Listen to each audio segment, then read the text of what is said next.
Talking here with Dr. Robert M. Price. You've allegedly described yourself from time to time as a Christian atheist. You want to help me out with that one?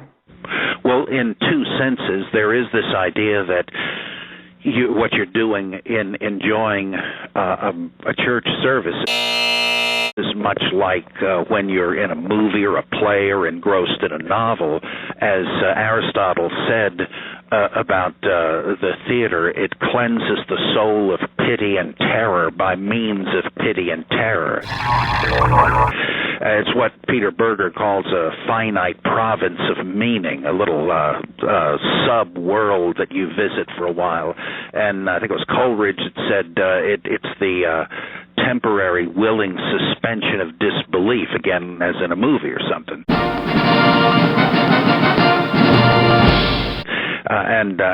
I love superhero comics and movies. I just love the Watchmen and the Avengers, that kind of thing. And for a while the movie is on, it's real, but of course, once it's over, it isn't. And I may have learned something, but it's mainly just entertainment.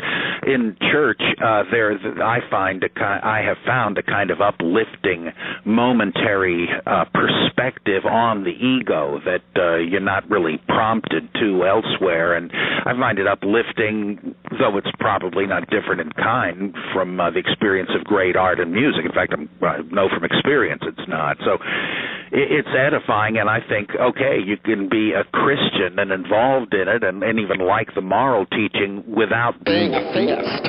There are certainly other non-theistic religions, types of Hinduism and Buddhism and so forth. It's human. I guess I consider myself a religious humanist too. Not just a secular humanist. Then the other sense in which I didn't mind the label, still don't, Christian atheist, is the sense in which Thomas Altizer used it in his book, The Gospel of Christian Atheism, that it kind of fits in with deconstructive philosophy and the notion that there's a strange dialectic between the sacred and the profane, and the echo of one thing in another, and the inherent ambiguity of language, and the dissemination and scattering and shattering of meaning, and kind of a Nietzschean sense that God is dead, not that there actually was a Zeus-like character who kicked the bucket, but that we sort of live in a horizon in which the centrality of truth, the centrality of truth, that's it, man. Game over, man. It's game over. has been seen through. It's been destroyed. There's no objective truth. There's no objective truth, and we have to keep that category of truth open so that we don't begin to imagine our fictions are the truth.